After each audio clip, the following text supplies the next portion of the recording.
அன்பார்ந்த உழவர் பெருமக்களே, கத்தரி, மிளகாய், தக்காளி போன்ற பயிர்களை நடவு செய்ய தேவைப்படும் நாற்றுகளை நிலத்தில் தரையில் வளர்ப்பதை காட்டிலும் நிழல் வலை குடிலில் குழித்தட்டுகளில் வளர்த்து நடவு செய்தால் விதை அளவும் மிச்சப்படும், குறைந்த செலவில் வாளிப்பான நாற்றுகளும் கிடைக்கும். எனவே குழித்தட்டுகளில் தயார் செய்யப்பட்ட நாற்றுகளுக்கு தேவை அதிகரித்துக் கொண்டே வருகிறது. இதை பயன்படுத்தி நிழல் வலை குடிலில் காய்கறி நாற்றுகளை உற்பத்தி செய்து வருபவர் அரியலூர் மாவட்டம் உத்திரக்குடி திரு கொளஞ்சி அவர்கள். இன்றைய நிகழ்ச்சியில் குழித்தட்டுகளில் காய்கறி நாற்றுகள் உற்பத்தி செய்யும் முறைகளை நமக்கு விளக்குகிறார் திரு கொளஞ்சி அவர்கள். இந்த நெல் வலைகளை வந்துட்டுங்க நம்ம வந்துட்டு இங்கே உள்ளூர் விவசாயிகளுக்கு தேவையான கன்றுகளை வந்துட்டு சில முனைப்பாக இருக்கிறோம். அதில் வந்துட்டு குறிப்பாக வந்துட்டு இங்கே தேவையானது வந்து முதல்ல வந்துட்டு கத்திரியை பொறுத்தளவு இங்கே வந்து ஒரு ரகம் வந்து நல்லா சந்தைப்படுத்துவதற்கு மிக எளிமையாக இருக்கிறது. ஒரு ரகம் வந்துட்டு அது பேர் அம்முன்னு சொல்லுவாங்க. அந்த கத்திரி தான் இங்கே மக்கள் விரும்புகிறாங்க. இது ஏன் நம்ம வந்து விவசாயிகளை மட்டும் வாங்க வராங்கன்னு கேட்டிங்கன்னா, அவங்க வீடுகளில் போது அவங்க சொந்த நிலத்தில் போடும்பொழுது காலதாமதமாகிறது. அடுத்து பார்த்திங்கனாக்கா வந்து விதைகள் வந்து அதிகப்படியாக செலவாகிறது அவங்களுக்கு. இன்னொன்று தண்ணி வந்துட்டு விரையும் அதிகமாக அவங்களுக்கு செலவாகுது. இதெல்லாம் காரணமாக காமிக்கும்பொழுது நமக்கு வந்துட்டு ரொம்ப இது விலை குறைவாக கிடைக்கிது அவங்களுக்கு வந்துட்டு. அதனால் என்ன பண்ணுறோம், நாங்கள் வந்து கத்திரி நாற்றை வந்து நாங்களே தயார் பண்ணி அதை கொடுத்துட்றோம் வந்துட்டு. அடுத்து பார்த்திங்கன்னா தக்காளி, நம்ம பெரியகுளம் 1 பெரியகுளம் 2 மாதிரியே ஒரு ரகம் இருக்குதுங்க. அது வந்து ஹைப்ரிட்டு, எல்லா சீதோஷ நிலையிலும் நமக்கு வரக்கூடியதுங்க அந்த தக்காளி வந்துட்டுங்க. அந்த தக்காளி வந்துட்டு அதுவும் நான் வந்துட்டு இங்கே பண்ணியிருக்கிறோம் வந்துட்டுங்க. அதே மாதிரி பார்த்திங்கனாக்கா மிளகாயை பொறுத்தளவு காய்க்காக பண்ணக்கூடிய மிளகாய் வந்துட்டு ஒரு நல்ல ஒரு கம்பெனி இந்த ஏரியாவுக்குள்ளே விரும்பி வாங்கக்கூடிய பொருள் வந்துட்டுங்க. அந்த காய்கறி வந்துட்டுங்க அதே வந்து இங்கே நல்லாவே பயிர் பண்ணியிருக்கோம் நம்ம வந்துட்டுங்க. அது அடுத்து பார்த்திங்கன்னு சொன்னாக்கா வந்துட்டு சாமந்தி பூன்னு சொல்லுவோம் நம்ம இதில் மேரிகோல்டுன்னு சொல்லக்கூடியது. இங்கே நிறைய இப்போ வந்து அந்த அதோடைய முக்கியத்துவம் என்னென்னா இப்போ தான் மக்கள் புரிஞ்சுருக்காங்க இந்த பூக்கள். ஏன்னா பொருளாதாரத்தை மேம்படுத்தணும்னு சொன்னாக்கா வந்துட்டு ஒரே மாதிரி எல்லா பயிரும் செய்யாமல் கொஞ்சம் வித்தியாசமாக செய்யணுங்கிறது நோக்கத்தில் வந்துட்டு இப்போ என்ன பண்ணுறாங்க, பூச்செடிகளாக பண்ணுறதுக்கு எல்லாம் கொஞ்சம் தயார் பண்ணி கேட்டாங்க. அந்த விவசாயிகள் விருப்பத்துக்கு ஏற்ப இப்போ என்ன பண்ணோம், நாங்கள் வந்து ஒரு 5000 செடி வரைக்கும் இப்போ வந்து ட்ரையல் போட்டிருக்கோம். நம்ம வந்து நல்லா வந்துருக்குது வந்துட்டு. அதே மாதிரி வந்துட்டு யாருமே செய்யாத வேலைன்னா இந்த கொடி வகை பயிர்களை யாரும் வந்து இந்த மாதிரி குடித்தடுகள்லாம் போட்டதே கிடையாது. அதை நாம் வந்து என்ன பண்ணுறோம், விவசாயிகள் வந்துட்டு இதெல்லாம் கேட்டாங்க, இதெல்லாம் போட்டுவதா ஏன் வராதான்னு கேட்டாங்க. இல்லை நீங்கள் கட்டாயம் வரும், இதை நீங்கள் செய்யுங்கன்னு சொல்லி ஒரு இதில் பண்ணால் இப்போ அதில் என்ன பண்ணுறோம், பாகல்காய் கொஞ்சம், வெள்ளரிக்காய் நம்ம சாப்பிட்ற வெள்ளரி, அந்த வெள்ளரிகளையும் கொஞ்சம் போட்டிருக்கோம் வந்துட்டு. அதேமாதிரிங்க எனக்கு பக்கத்தில் வந்து எனக்கு 2 சர்க்கரை ஆலைகள் இருக்குதுங்க. இந்த சர்க்கரை ஆலைகளில் பார்த்திங்கன்னாக்கா வந்துட்டு என்னை கேட்டாங்க, கரும்பு நாற்று வந்துட்டு ரொம்ப குறைவாக இருக்குது, நீங்கள் போட்டுத்தலாமான்னு கேட்டாங்க. இப்போ நான் வந்து மாதத்துக்கு வந்து ஒரு 2 லட்சம் கன்று வரைக்கும் கொடுப்பதுக்கு தயாராக இருக்கிறோம். அதை பயிர் செஞ்சுருக்கோம். இப்போ வந்து நடவு நட்டுருக்கோம், நாற்றங்களில் பயிர் பண்ணி செஞ்சுருக்கோம் வந்து நம்ம வந்துட்டு. அதே மாதிரிங்க பீன்ஸ் போட்டிருக்கோம். ஏன்னா இந்த கிளைமேட்டுக்கு பீன்ஸ் வராதுங்க, இருந்தாலும் போட்டு வச்சுருக்கேன் நான்.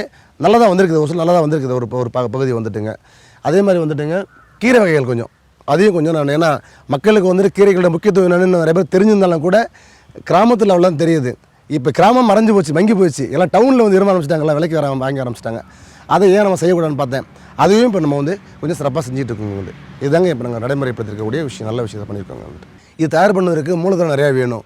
வங்கிகளை பார்த்தேன், வங்கிகள் பார்த்திங்கன்னா முறையாக எனக்கு சரியாக ஒத்துழைப்பு சரியாக அளிக்கலை.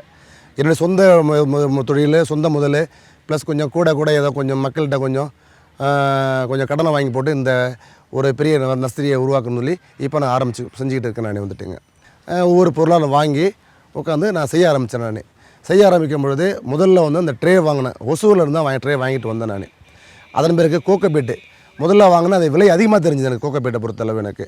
அப்போ நானே ஏன் உற்பத்தி செய்யக்கூடாதுங்கிறதுக்காக அப்படின்னா, நானே வந்துட்டு அந்த தென்னைநார் கழிவு நார் உற்பத்தி உள்ள ஃபேக்ட்ரி போய் நான் ஆலையில் போய் பார்த்தம்பொழுது எனக்கு கொஞ்சம் கிடச்சிது, எனக்கு மலிவாக கிடச்சிது எனக்கு. அப்போ கிடைக்கும் பொழுது நான் வாங்கி கொண்டு வந்து இங்கேயே நான் தயார்படுத்த ரெடி ஆகிட்டேன். நான் வந்துட்டு தயார்படுத்தும் பொழுது அது எப்படி தயார்படுத்தணும்னு கேட்டிங்கன்னா, மக்கின அந்த நார்க்கழிவை கொண்டு வந்து பரப்பி வச்சு அதை ஸ்டேஜ் பை ஸ்டேஜாக அடுக்கி அதில் வந்து ஃப்ளோரிடஸ்ங்கிற ஒரு காலனை அதில் பரப்பி விட்டு கொஞ்சம் யூரியா மிக்ஸ் பண்ணி ஒரு 4 அடுக்கு 5 அடுக்காக செஞ்சு அதில் பிறகு Pseudomonas, trichoderma viride, Azospirillum, phosphobacteria போன்ற நுண்ணுயிர்களை கலைந்து அதன் பிறகு ஒரு 20 நாள் 25 நாள் கழித்து நான் இந்த ட்ரேயில் குழித்தட்டுகள் சொல்லக்கூடிய ட்ரேயில் கொண்டு வந்துட்டு அதை பரப்பணும்.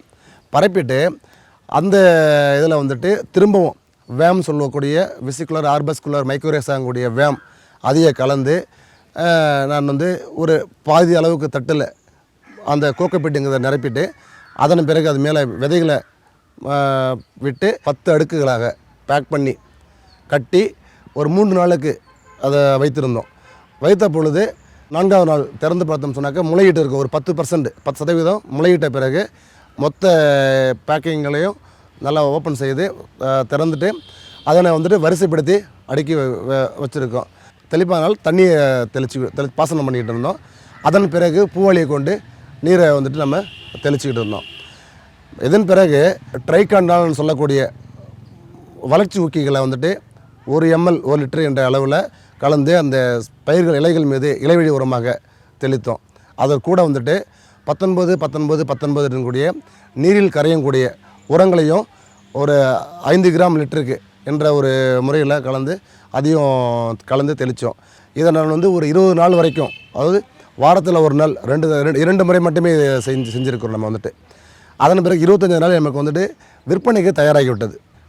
மேலும் வந்துட்டு இந்த நிழல் வலையை வந்துட்டு நம்ம பெங்களூர்லேருந்து வாங்கிட்டு வந்து நானே இதை வந்து எப்படி பண்ணணும், நாளைக்கு வந்துட்டு இது கிழிஞ்சு போச்சுனாக்கா திருப்பி நம்ம வந்துட்டு எப்படி மாற்றணும், எல்லா இதுகளையும் எப்படி வடிவமைக்கணுங்கிறத பிளான் பண்ணி நெட்டு போல்ட்டு போகிற அளவுக்கு அதை பண்ணோம்னாக்கா ஏதாவது உடஞ்சினாலோ இல்லை போச்சுனாலோ வளைஞ்சதுனாலோ நம்ம மாற்றிட்டு திருப்பி பண்ணுற மாதிரி அதே ஒரு அமைப்பாக அதை செஞ்சுருக்கேன் நான் வந்துட்டுங்க. இப்போ வந்து நம்ம நர்சரியில் பொறுத்தளவு என்ன சிரமங்கள் இருக்கிறது, என்ன நல்ல நன்மைகள் இருக்குது, அதில் வந்துட்டு ஈஸியான வேலைன்னா நர்சரி செய்வதனால எந்த ஒரு சிரமங்களும் கிடையாது.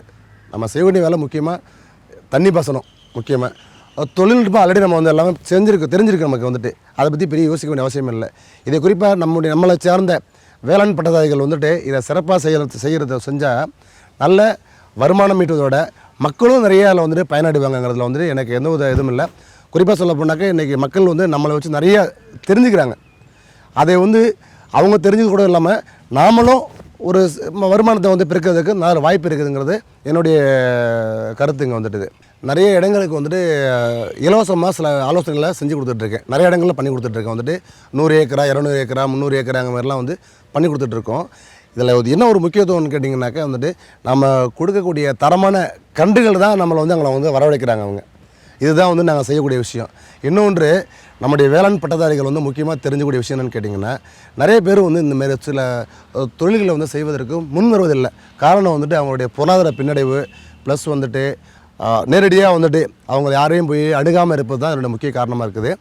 நான் வந்து என்னுடைய அனுபவ ரீதியாக நான் போய் மாவட்ட ஆட்சித்தலைவரை பார்த்தேன், சில அமைச்சர்களை பார்த்தேன், நம்முடைய வேளாண்மை பல்கலைக்கழகத்துக்கு போனேன். அவங்க சில ஐடியா கொடுத்தாங்க. அந்த ஆலோசனைப்படி தான் நான் இந்த மாதிரி ஒரு நாட்டுப்பண்ணி அமைப்பதற்கு எனக்கு ஒரு முக்கிய காரணமாக அமைஞ்சது. இதன் மூலம் நான் தெரிவிச்சுக்கிறேன் உங்கள்கிட்ட.